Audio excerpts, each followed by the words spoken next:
Thank you so much for joining us again this week for another episode of Mystical Musings Podcast and part 2 of this really wonderful conversation with Liz Jacobs. Before we get started, since this conversation was split in two, I wanted to be sure and start off, as we always do, with a song.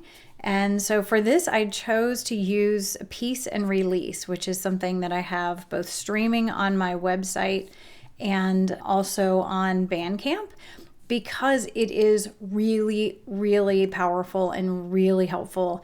So in this, there are many layers of Holy Fire Reiki spirit release in it, and it helps to clear away and lift away energies that may have been hanging around, and it's time for them to move on, any that are not respecting your free will and your sovereignty.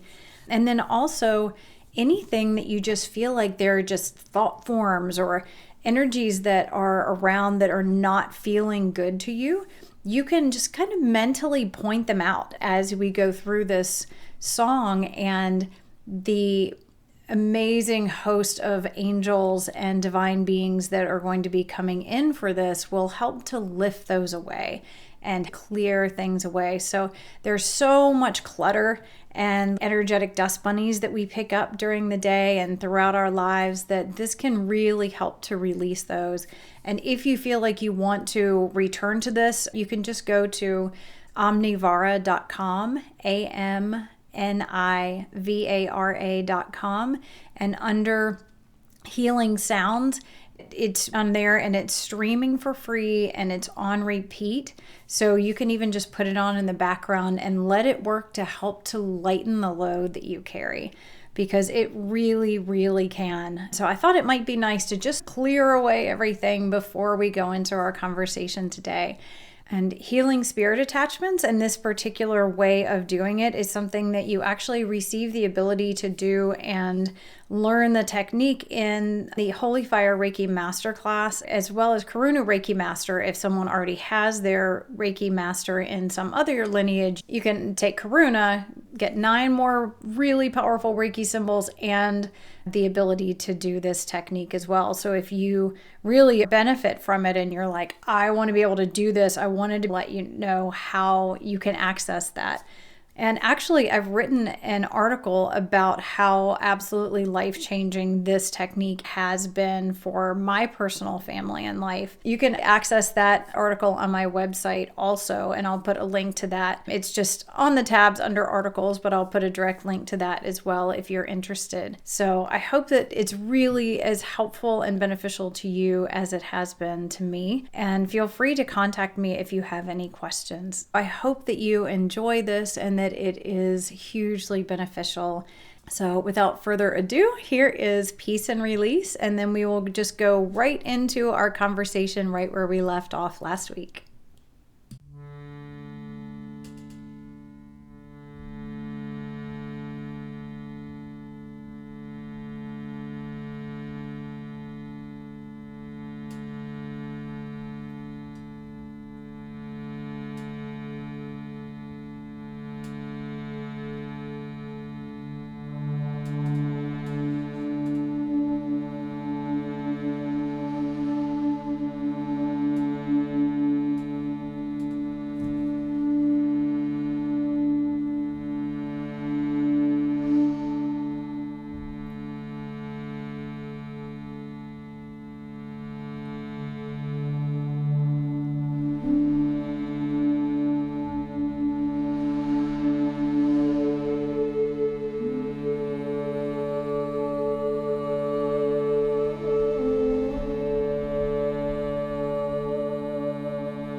So I've been thinking about this a lot and sitting with these questions ever since initially wanting to have this conversation with you. And it took us a couple months to get to this because of schedules. And in that time, I was doing a lot of asking the universe, asking Archangel Michael, asking Crone, just in a very broad, open kind of way. Help me to understand this. Like, how is it that there's this like collection of beings within Crone? And I realized that hearing you talk about your process and all the different kinds of beings that have come through, that it's not necessarily the same process that's getting repeated each time. There's definitely a being, a consciousness, a life that comes in and inhabits that, but that it's not necessarily the same process or the same kind of energy or the same kind of being that comes in.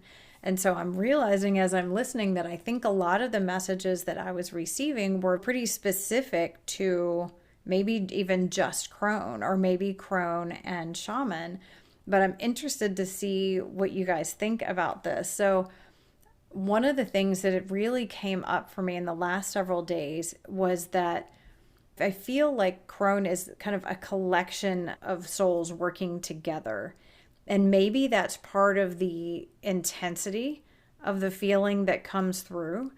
And I started thinking about that. And I was like, okay, this is not my first experience with this. When I think about it, there's a being named White Eagle who is actually a representation that gives us something that we feel like we can communicate with and we can identify with, because it's like, okay, we can give it a name, White Eagle. We can imagine an eagle.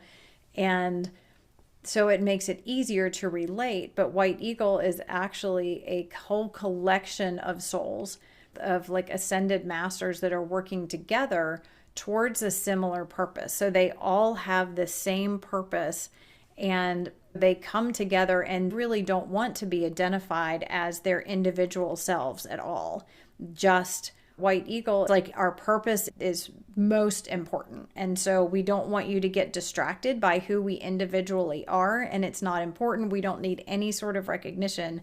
We're all working together as White Eagle. And so I thought, okay, maybe that's part of what's going on with, being like Crone. And this morning I was talking to her and asking her, and I feel like she said that she was a soul group given a form.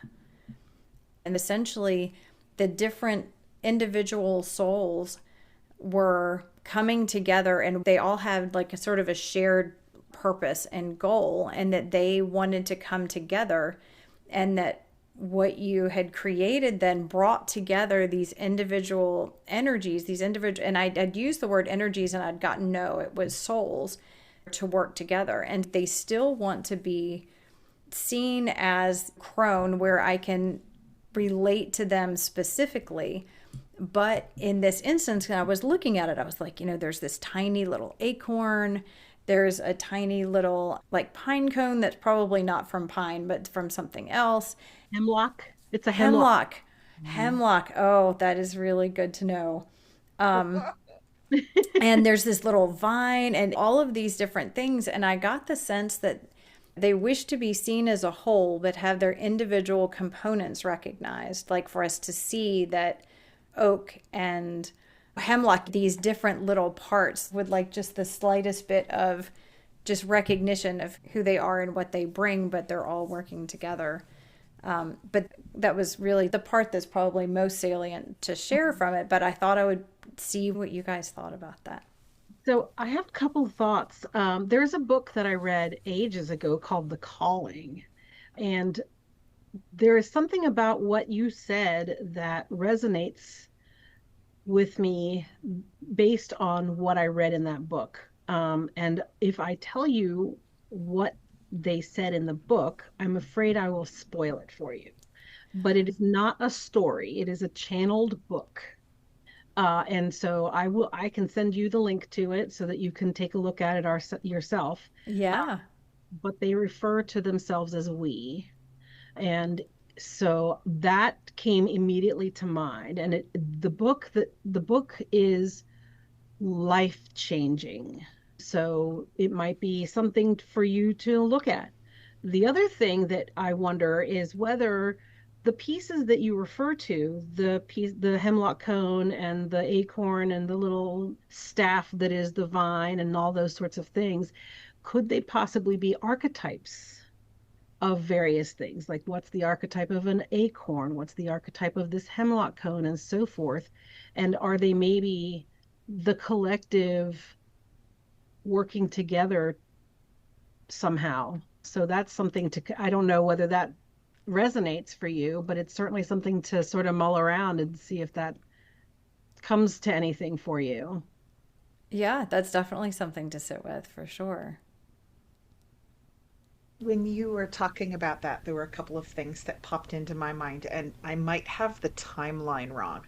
So, the first thing that it made me think of was, I work with Azrael when I'm doing bone casting, and I have difficulty hearing Azrael, like actually in words or anything like that, because Azrael is always like a voice overlapping with itself. When Azrael actually speaks, it's like this echo and it'll make you crazy. So I can't talk to Azrael directly. And Jennifer Gerlando, who has since worked, and this was all since Fertile Ground Gathering. Like that was the first time Azrael came through to me. That was shortly after that, Azrael showed up with her.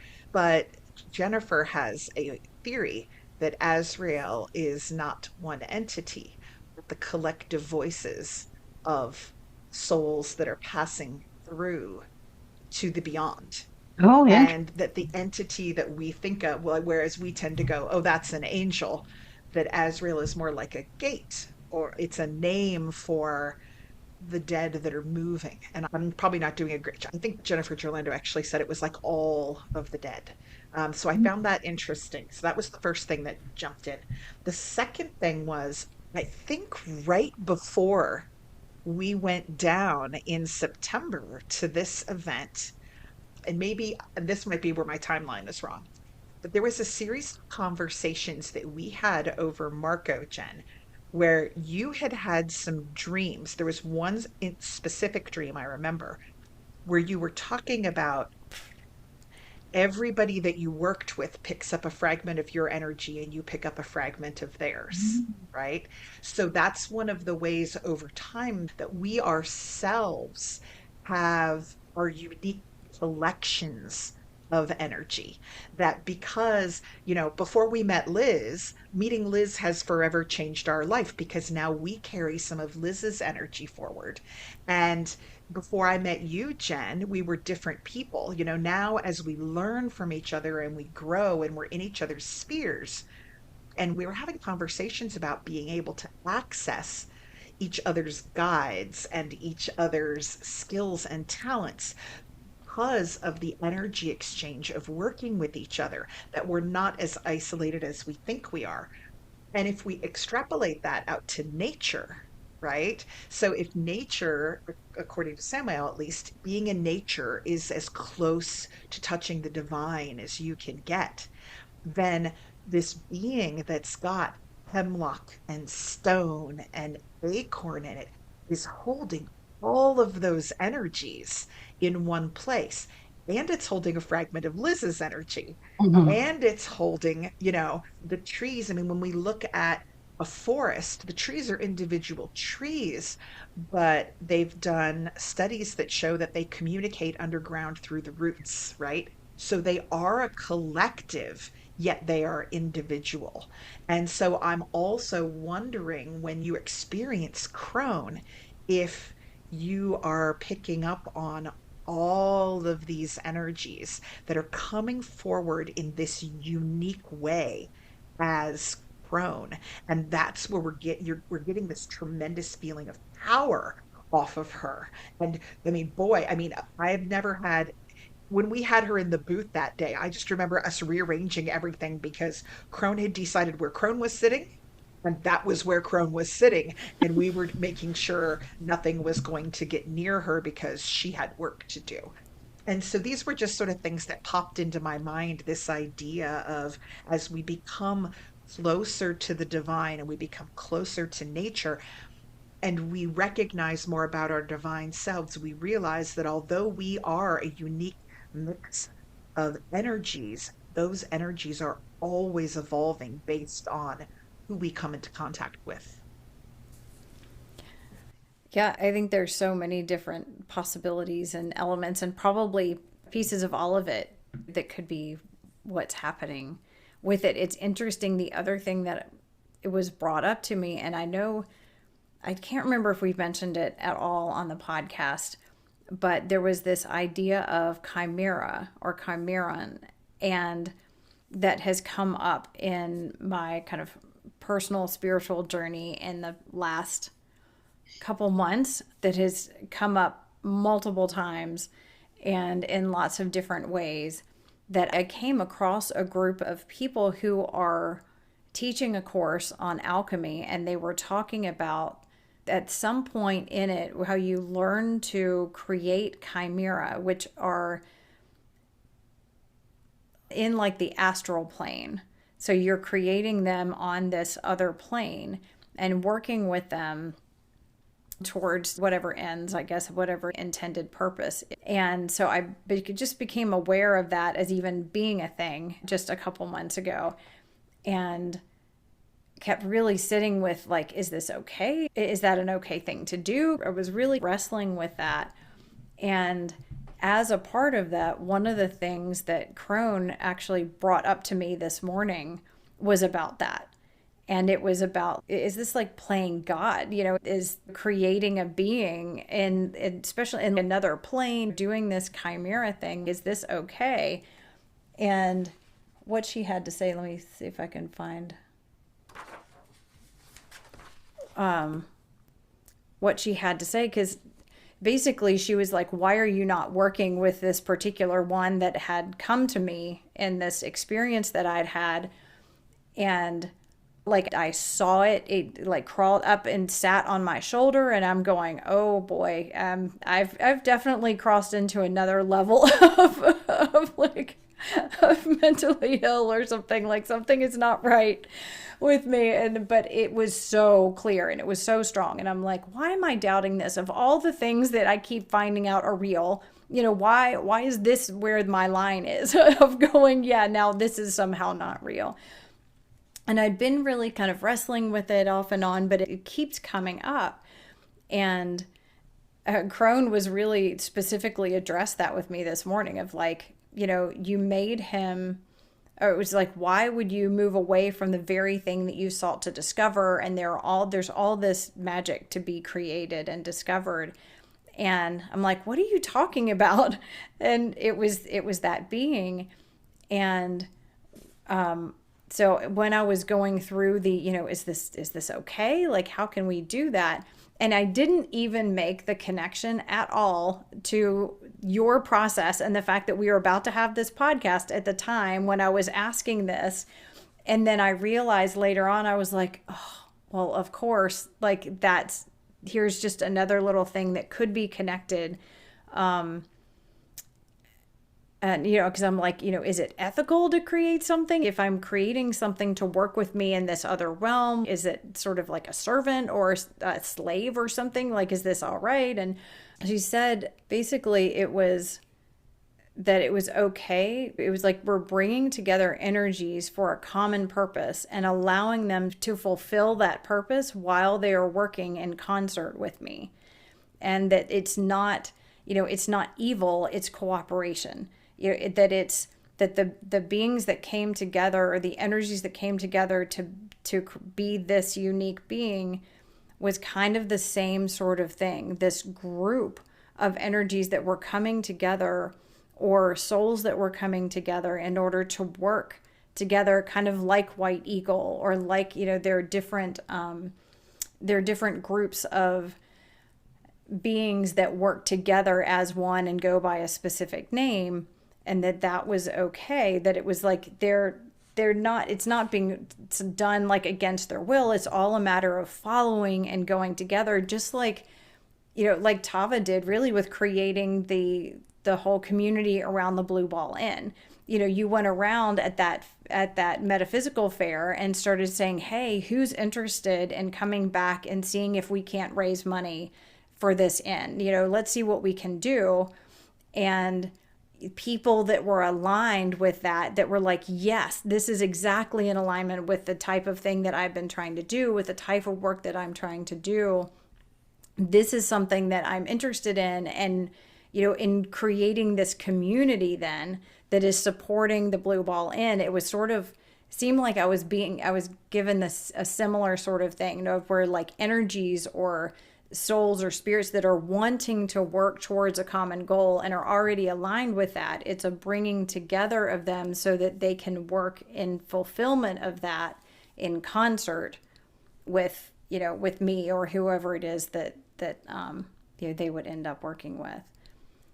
I think there is a big difference when we look at magical practice between assembling things ethically and what other people sometimes do, specifically in certain magical practice with assembling things for power. At the Blue Ball Inn, I would argue that I didn't create anything. What I did was put out a call and then saw who answered the call. And when Liz brings through these spirits, she's putting out a call. Hey, I'm here and available to help you manifest. And they answer the call, or she answers their call. We don't really know which way. I mean, Liz probably knows better. Yeah. I do run across people in various veins of magical practice that want to conjure things or create things for their own gain. And that's a completely different type of creation, and one I would not recommend at all. Yeah. Yeah, I agree with that. And to take it another step, I would say that the kind of energy that is too eager to join is something to be cautious of, because you don't understand everything, all of its motives, so to speak. Just like when you open a community and humans join that community, those who are too eager or too something, you get that sense in your gut. If you really open up, the difference between somebody who is genuine and somebody who's in it for themselves and somebody who has ulterior motives. The same thing can be said for other energies that are, perhaps unseen and just felt.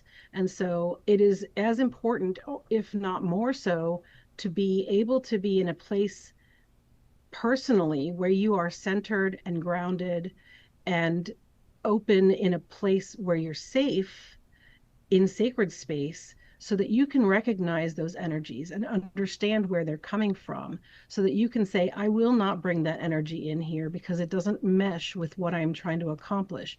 Or yes, I will accept this energy and bring it forth because it is what I'm working with and what I'm attempting to build.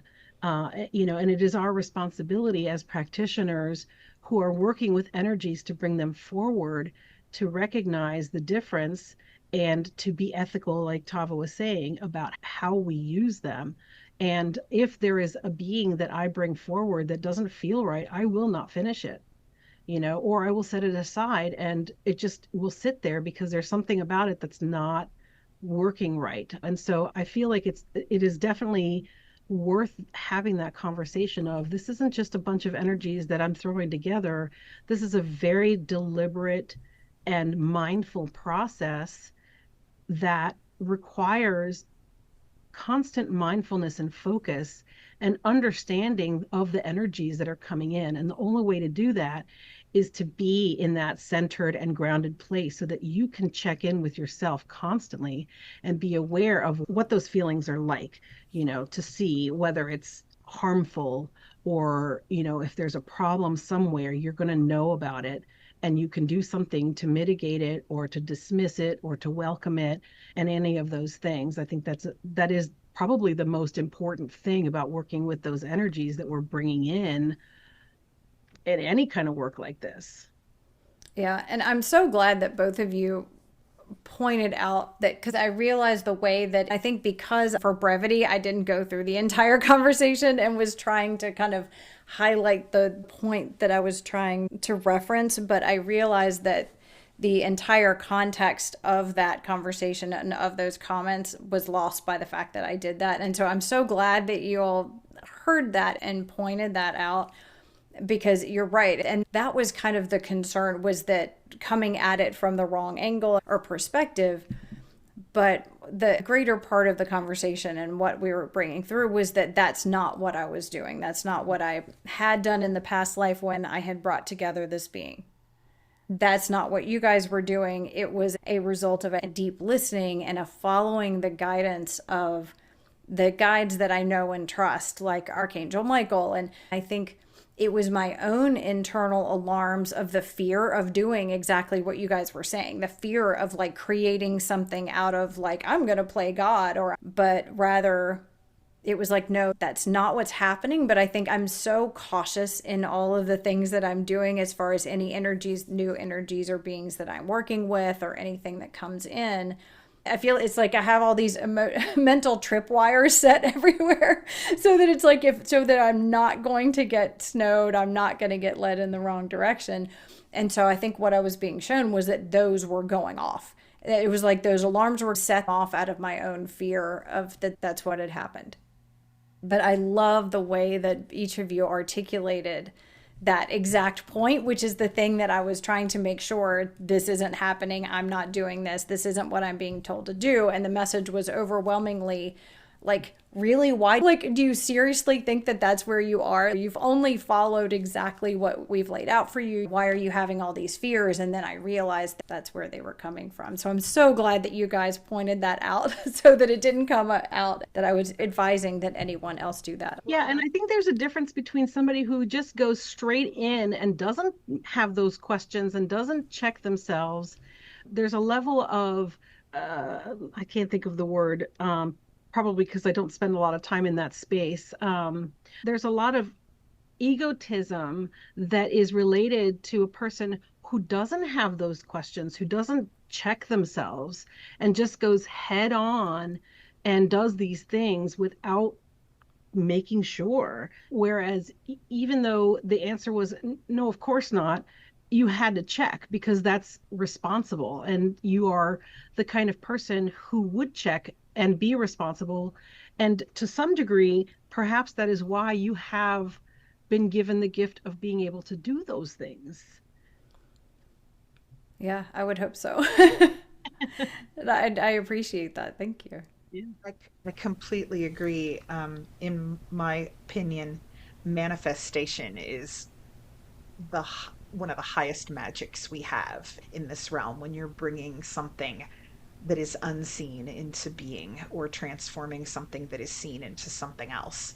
And if you know your magical history, you know that history is riddled with, and there are lots and lots of books out there that are either people who want to summon an entity and they're doing it purely for power. And when you are trying to bring through, you see it in demonology, you see it in necromancy, you see where they're literally just trying to bring through an entity and bend it to their will.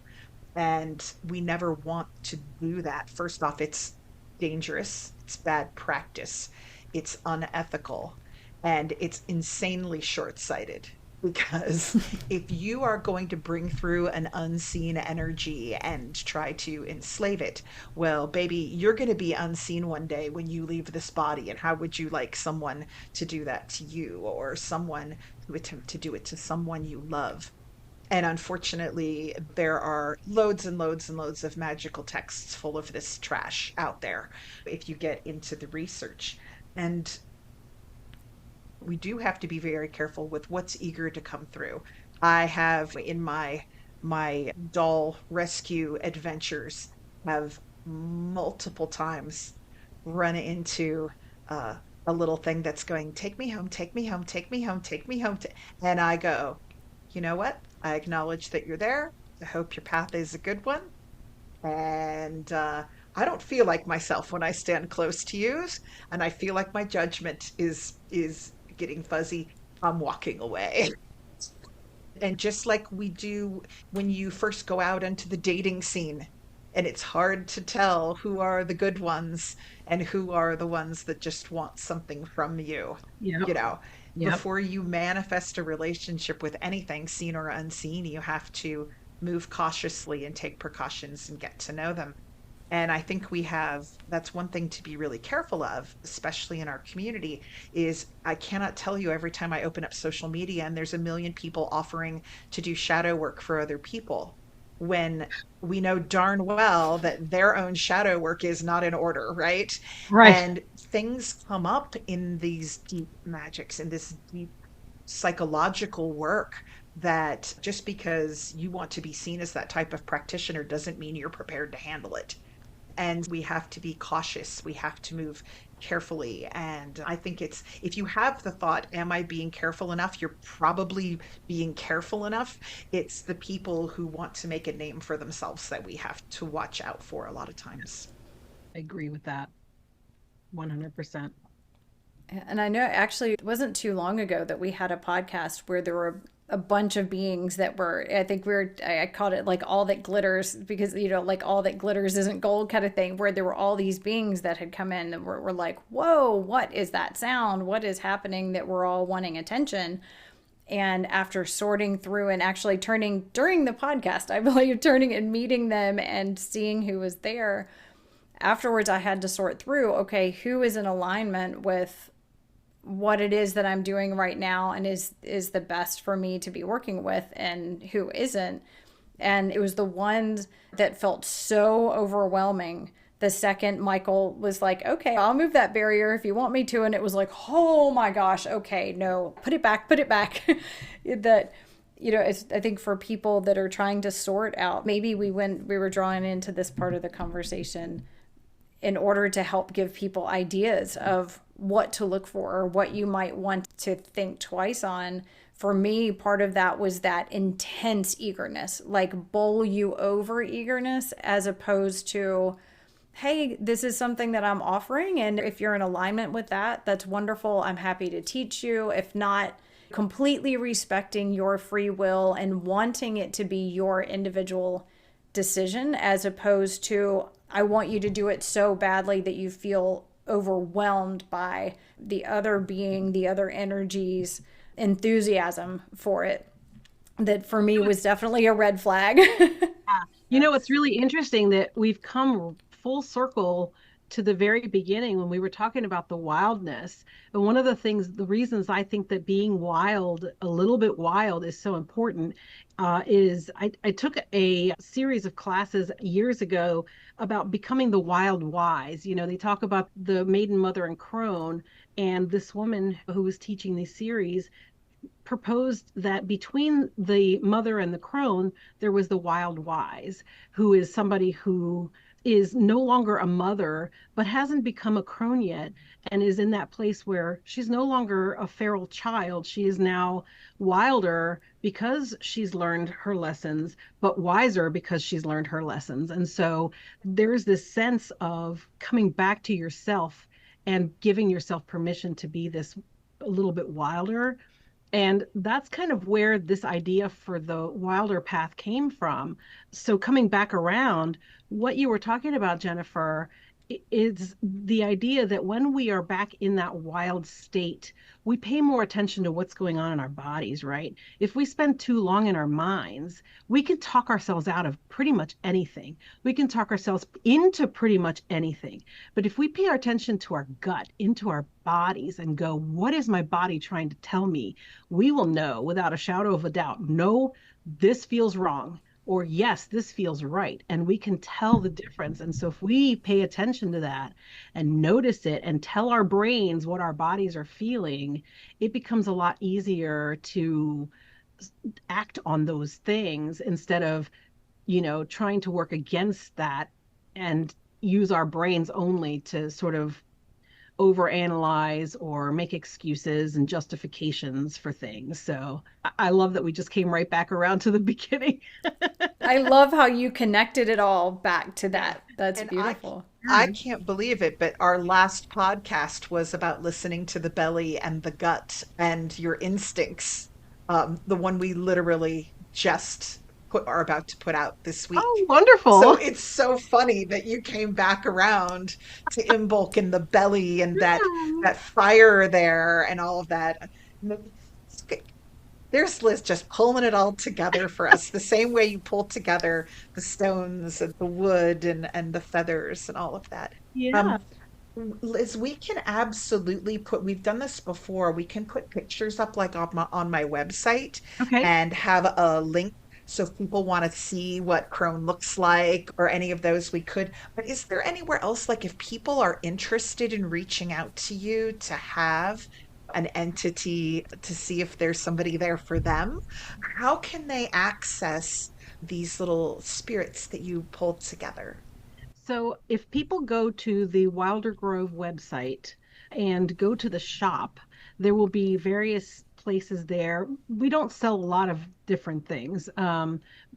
Among them are the spirit beings that I've already created, and also a place where people can place an order for a bespoke nature spirit. And so they can look at pictures of ones that I've already created as examples. And also, there are some examples in the place where I have taken pictures of the ones that I've created for individuals specifically.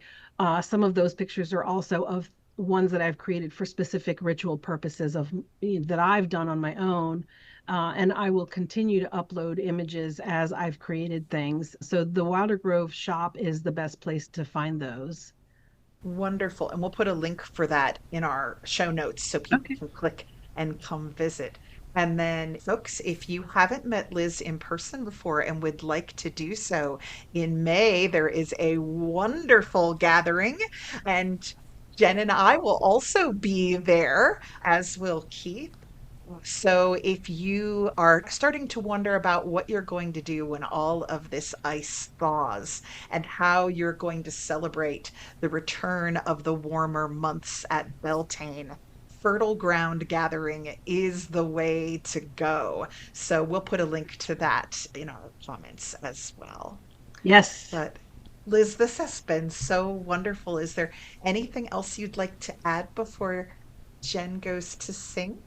Not that I can think of. It has been such an honor. I absolutely love doing this with you, and I'd be happy to come back anytime you ask. Oh, we'd love Yeah, to have you back before Fertile Ground. I'd love Would that. be Wonderful. so great. Yeah, thank you so much for having me. It was such a treat to get to talk about my process and share a little bit about how I bring these little beings to life. So, yeah, thank you so much for all of that. Oh, I'm just in awe.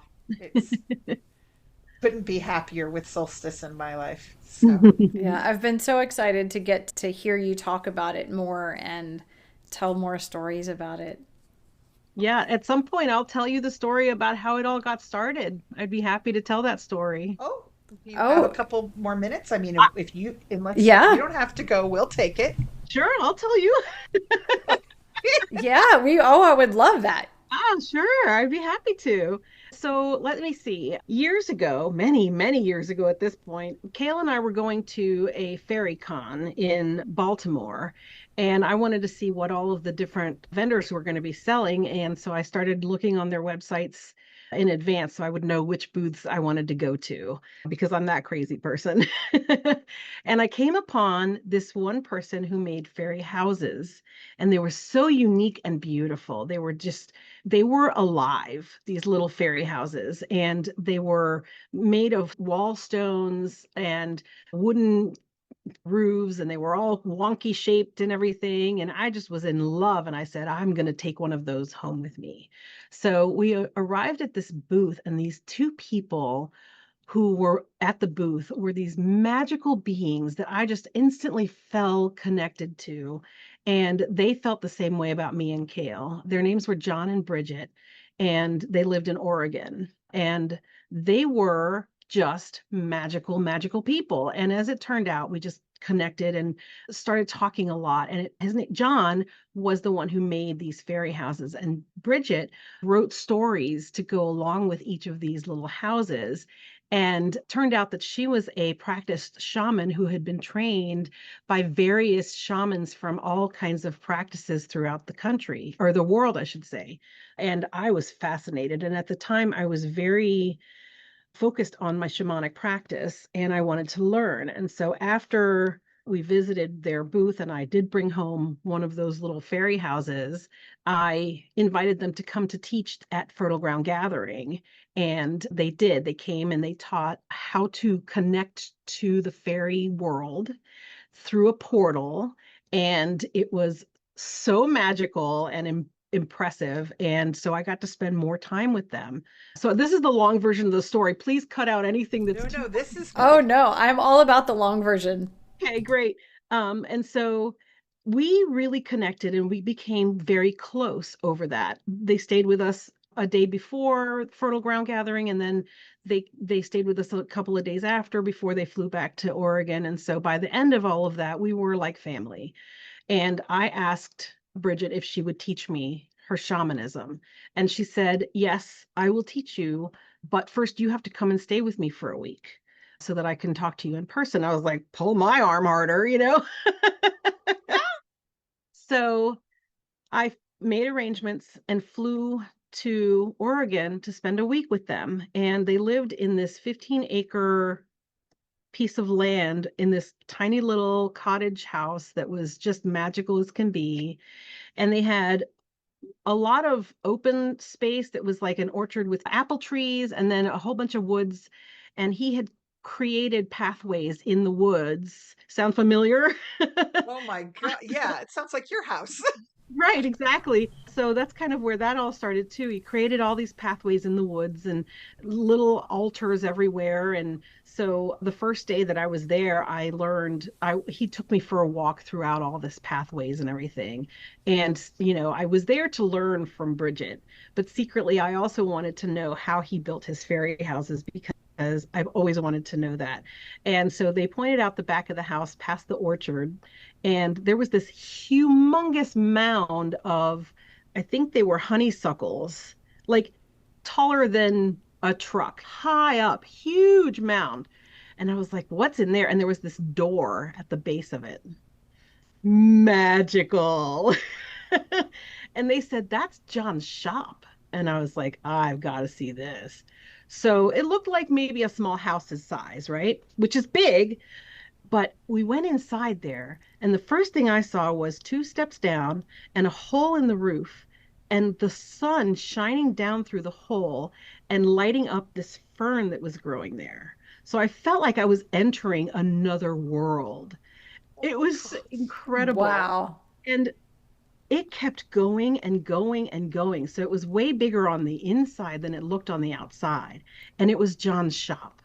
And I felt like I was walking into Santa's workshop for fairies. Wow.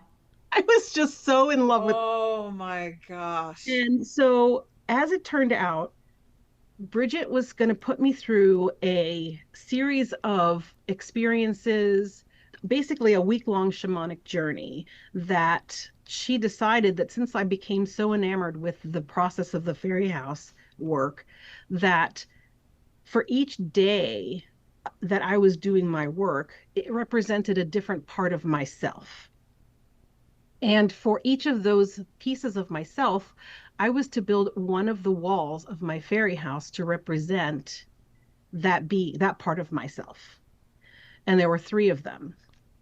And so I have this fairy house still in my house. I'll show it to you the next time you're over. Oh, wow. I would Yeah. love to see it.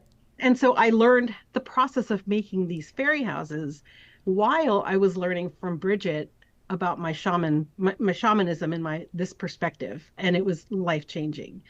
So moving on, throughout this entire process, it was very deep. It was very introspective. And on the last day, she said, I want you to go into this spare bedroom and find materials to create something that represents everything that you have experienced this entire week and bring it to me. And I was like, okay. And so, being the nature girl that I am, that automatically resonated with me as fine pieces of nature. And so I started digging through. She said, you can use anything you want. You can go into John's shop and use any of his tools and materials that you want. And I found a piece of driftwood in the box of stuff she pointed out to me and some feathers. And then I went looking and I found some seed pods and a little stone and all of this stuff. And then I went into the shop to start creating. And wouldn't you know, my very first nature spirit came through. Oh, wow. And she was so beautiful. And I had my SLR camera with me because I wanted to take pictures of everything. And the universe said, you are not allowed to take pictures of her because that would defeat the purpose. And I knew in the back of my head I was going to have to burn her. I just knew it. So Oh.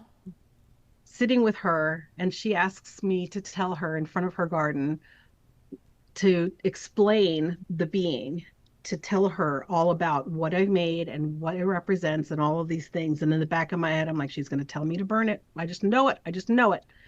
So this little being had a little gray stone face. And I was following along. I was doing exactly what I was asked to do. I had stepped so far outside my comfort zone the entire weekend on purpose. And I knew that that was part of the whole purpose of my being there. So I told her the whole story and she said, okay, we're going to have a ceremony. So we went to their back deck where they had a chimenea fire pit and we did a ceremony and she sang a Native American song and used her drumming and I had to throw her into the fire and Oh. goodbye. And it was heartbreaking. The next day when I was packing up to leave, she said, you are welcome to go to the fire pit and collect some of the ashes if you would like as a commemoration of what you created. And I said, yes, please. I would love to do that. And I'm digging around and guess what I found? The stone face. It had turned white. Oh. And so Oh my God. that little face was the transformation that I had gone through. And the fact that I put her into the fire was me putting myself into the fire and coming out the other side a whole different person. That is the best freaking story I have ever heard. Yeah. I am so glad that we were like, do you have time to tell that? Oh my God. Yeah. That's so Oh. beautiful. Oh, I felt that one, man. Having to put her in the fire. I know. I just kept thinking, no. Oh. Yeah. And I mean, I was heartbroken, but I knew I just had prepared myself for it. Yeah. Yeah. Yeah. But the fact that I found her face and it was what it was, just was like, of course, like it couldn't have been anything else. And so I was so grateful. And it was what started all of this. And so I don't think I created another nature being for many years after that. But one day, the universe was like, it's time. And I sat down and I made one. And it was beautiful. And she was cradling a pussy willow fuzzy. And, I'm going to have to show her to you. Hold on. Oh, wonderful. Yeah, we need to put pictures of these somewhere so they can see Crone and Solstice and Shaman and oh my God, Yeah, I we'll felt have that to one see. with the I know my heart is still like, oh. I mean, Yeah, it just oh aches. my gosh. These little vessels, they mean so much, you So know? if you can see that her little baby is a little pussy. Oh, Oh. oh, I love her. Isn't she gorgeous? Look at the Oh, little she pussy. is. And Oh, I the little blanket that surrounds her is a rose petal. oh And my it's not gosh. really focusing very well, so I'll have to send photographs. Actually, Yes, she's we would on the love website. photos. One of the ones that's on my website. I thought I recognized her. I was like, wait, I think I've seen her. So she Oh. doesn't go anywhere. She belongs here with me. Yes. But that was the first one I made that was the first one after that experience that I made. And so she just lives here with me and keeps me company and reminds me of everything. So yeah. Wow. So we've come this far. How did you step from like creating her into like, what was the first one that you made for someone else or that someone else ended up having? So I guess enough people saw them because they came visiting my studio and recognized that they were little beings that I was encouraged. And one of my dearest friends from way back, we were 13 when we met, she was in love with them. And she was like, "Oh my God, Liz, you have to make these and sell them, you know?" And so I was encouraged by that. And I think I made one as a Yule gift. We have a Yule tradition where we make a handmade gift and exchange it with others in the community. And so I made one as a Yule gift. And I think that was the first one I made for someone else. And from that point on, people started asking me to make one for them. And it just sort of snowballed from there. I love it. Yeah. It's going to take me a couple of days to get over that story. I mean, That is so powerful. Yeah. oh, Yeah. yeah. Beautiful, Oh beautiful my gosh. experience. Yeah. And John has since passed, but he knew he wasn't going to be around long because they were in their 70s when I met them. And so he had been instructed by the Fae to not share his process. And then eventually he took me on. He wanted to take me on as his apprentice to learn how to do it.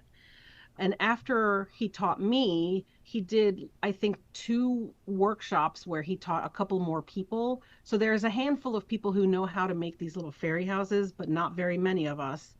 And I've never tried to make one for sale, not while he was alive, because that was his livelihood. Yeah. But I have considered making them. They're a very long process, but I've considered them making them for sale in his honor. So, Is there anywhere that someone could see a picture of one? Like, um, did they have a website or were there photos anywhere? not anymore because Not he's been anymore. gone for a few years now. I can probably post up a picture of my personal one on the Wilder Grove website, but other than that, Yeah. no. It just sounds so magical. The fact that he had, I mean, you're walking into a honeysuckle and there's light coming through the ceiling. Like, I mean, Yeah. Yeah. It was literally like walking into Santa's workshop, but for fairies. It was like a dream come true.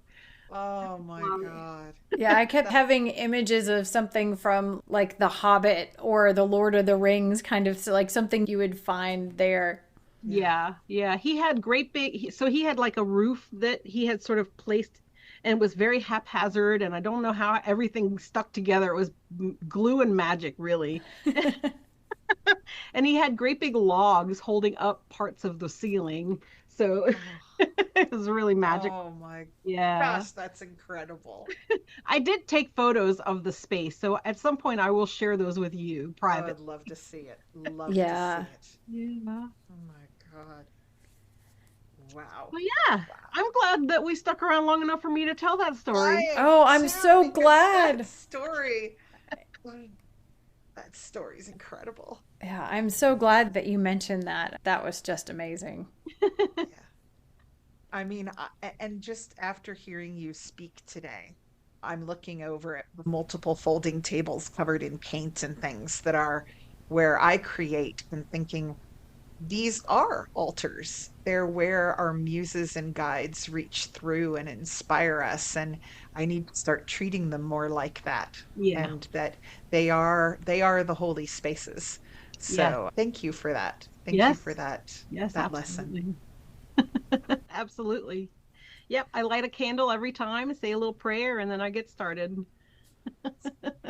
That's beautiful. Thank you Well, both Jenner, very much for having me. It's always wonderful.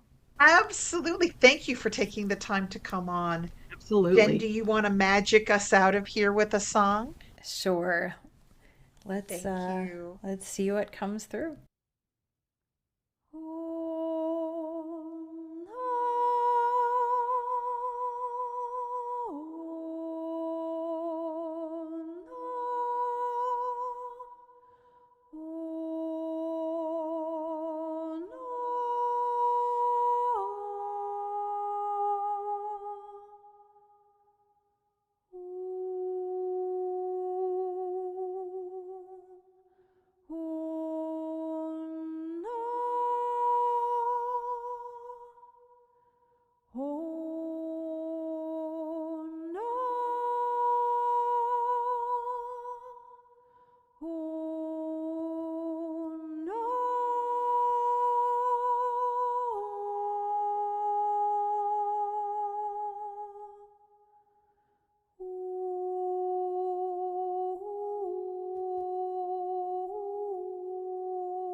Thank you so much, Jen. That was a lovely, peaceful settling. I just have a few words from our angel in residence on this end. How will you greet your day? With a list, a chore, with weariness and mass-made food? Or will you greet it with magic, with wholeness, connection, and gratitude? Stir your oats with a song. Sip your tea with an invocation. Step outside and speak to the bees. Your everyday world is your temple. No journey to worship is necessary. Everywhere you stand is already home. Thank you, Liz, so much for coming on and being such an inspiration to us today Thank you and for having me. sharing all of your magic with us. Yes. Jen, you got any closing words for everybody? Yeah, and just again, I thank you for bringing through these amazing beings that have had such profound effects on our lives, and I know on so many. So, yeah, and Samael just certainly sent us off in a beautiful way. Yeah, absolutely. So thank you so much for joining us, everybody. We'll see you next week. Many blessings.